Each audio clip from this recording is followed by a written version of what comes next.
that is how I lost my virginity. And because of that, you know, the whole thing, at some point when it was happening, I kind of block out and I said to myself, all right, then it's not happening. Yes, I tried to scream and the whole hold down, bust up my mouth, and I'm like, this don't make sense. Like, you know, like, when will it end? I swear to God, I zoned out and went to somewhere, and it was a beach or something. I just started focusing on something in the ceiling and with the thing over my mouth and just lie there saying, okay, this soon end.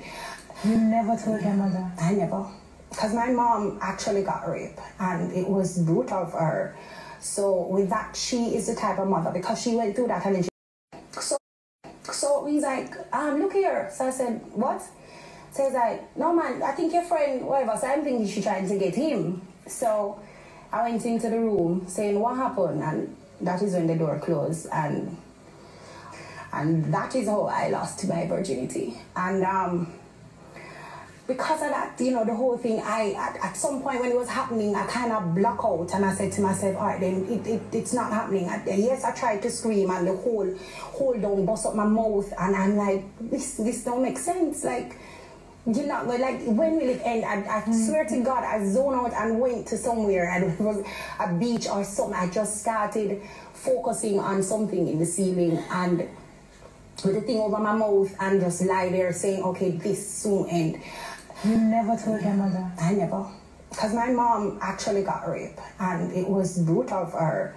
So with that, she is the type of mother, because she went through that and then so he's like, look here. So I said, what?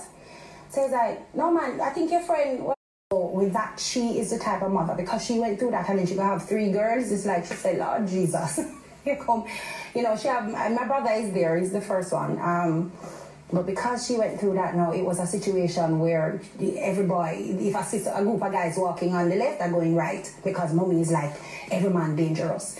So I'm thinking how I grew up being so sheltered, so afraid. She's saying, listen, be careful, and she's one of them would say, oh, I got raped, this happened to me, now make it happen to you, da-da-da-da-da, constantly. And you never told her, and you said you would never speak about it until she passed. Yeah. And you're speaking about it now.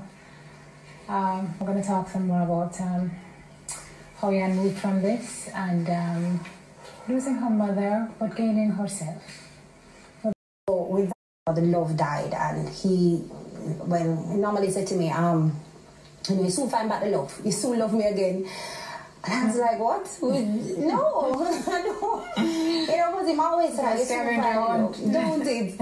You soon find that love, man. Don't worry about it, man. We can get through this. And when I couldn't find the love and all of that, him start, you know, be physical or get physical and all of that. And I was like, no, my mother told me, say, no man have to beat me. But I wish my mom had said, if they beat you, leave. Because Jamaica have this whole notion where if a man puts his hand on you, then you're supposed to lick him back. So in my mind, how I show my strength and that I'm a strong woman is to lick him back. So every time is a fight and keep going back and forth and any little thing. I mean, it wasn't often, probably once every 2 years or so. So we'd fight and he would say, boy, look what you did to me. And I said, look what, you know, that felt good. Felt like, yo, you know not to mess with me next time. But that never stopped. The love died back. I said, what? She's like, no, man. Anytime, whenever I want to go and fight or anything, you don't put your hands on him. And if he put him hand on you, then what you going to call that? Abuse, right? I said, of course. It's not a fight, he lick me, so fine. She's like, all right, you practice that, you do that next time. So I said, all right, then this lady boy, I don't think she for us. That's what I'm saying, which counsellor is, she not for us. But I remember, new lady. Right. Has it happened? It happened. And you never look at her? No. And he kept looking at you? I test beat never get it. And Yannick, you said at that point, something switched in your head and you went straight to the police station and you were done. Done. I remember the night when it happened, and I said to him, even before it happened, I said to him, say, listen, we're not going to look you back, you know, we're not fighting, you know. So he's like, him there fixing himself, because him after him know me normally fight and tear off shirt and whatever. So him tie him pants properly and him do it. I said, me not look, you know, me just tell you this. And he's like, all right. And back. It was very horrible. And he went through everything. I said to myself, boy, at one point I want to grab him, and I said, no, I'm not doing it. And he's like, yeah. I said, do your worst, because this will be the last time. And he's like, oh.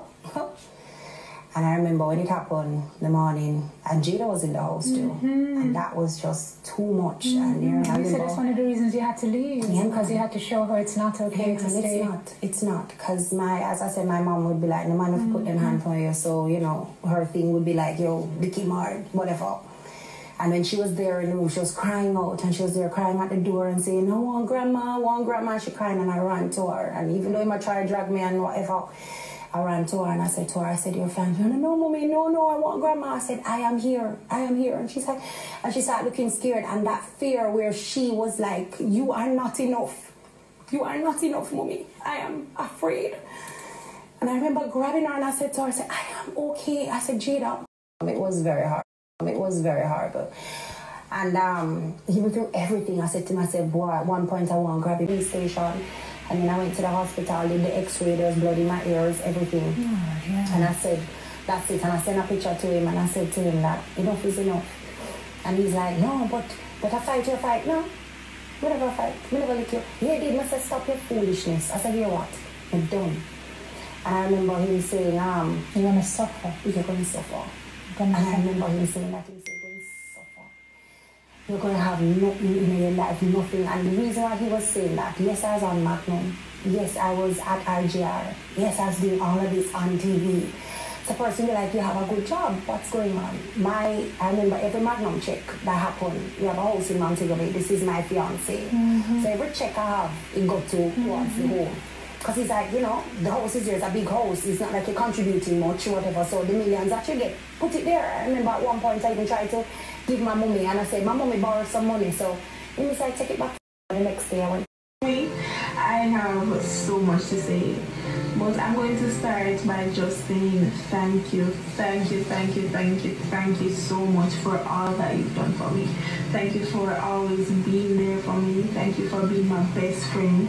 Thank you for being such an understanding mother who I can come to with almost every and anything in my life. You know, I'm very grateful for all that you've done for me to make me live such a comfortable life. I see all the sacrifices, I see all the hard work, and I just want you to know that I am very proud of you and all of your accomplishments, and I want you to know that you inspire me so much to always try and do my best to make sure that I put my best foot forward with even the smallest of projects in my life. And this is something that you've instilled within me throughout my years of high school, and even now coming to work with you, I hear every day, Jada, make sure you start everything with a positive mindset and make sure you.